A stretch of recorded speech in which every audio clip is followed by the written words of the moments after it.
was a high school social studies teacher for 17 years in a large ethnically diverse high school, and I also taught social studies methods at the University of Denver. Well, I've been in the classroom for 7 years. My last 4 years have been at Carson Elementary in Denver Public Schools.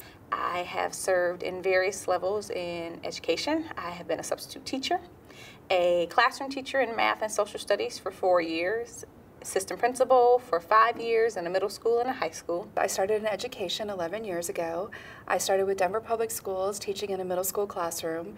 I have taught every level from 6th grade through 12th grade, from ELE to honors.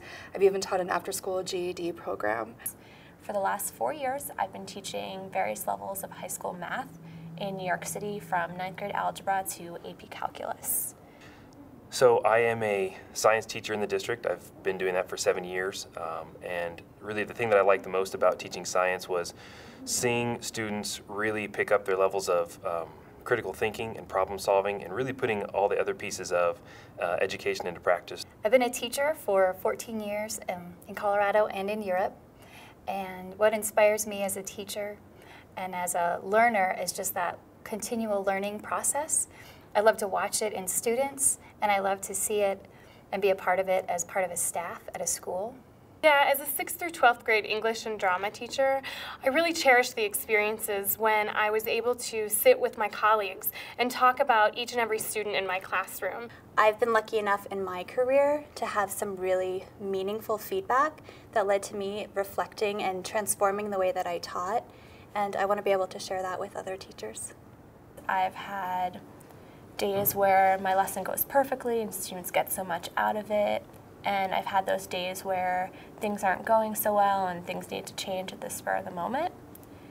I know what it's like to want the best for my students, and I'm in this position because I'm ready to help other teachers achieve this goal. As a teacher, I've always felt that more direct and frequent feedback from an observation would be really helpful, and as a peer observer, I can play that pivotal role of providing teachers with really thoughtful feedback that's targeted on their strengths and areas for growth.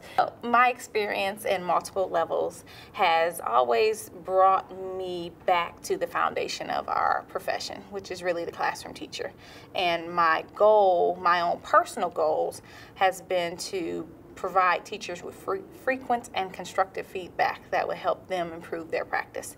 I've also been involved with a very helpful feedback process that allowed me to refine my practices in the classroom, and it really resulted in higher student engagement and higher student achievement.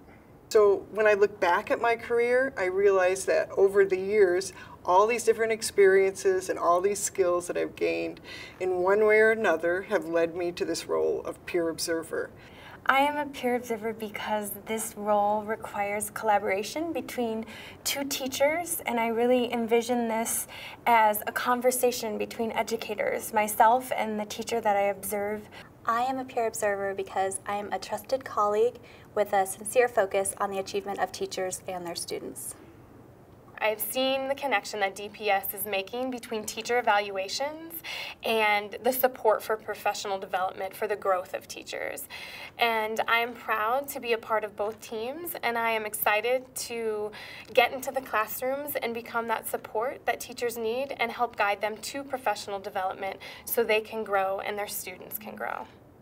I wanted to become a peer observer because as an educator, I was very inspired to really see my students reach their fullest potential and be prepared for life after school. And I really want to be able to work with students on a district-wide or at least a broader scale, and really help them to realize that as well, and working with teachers at the same time.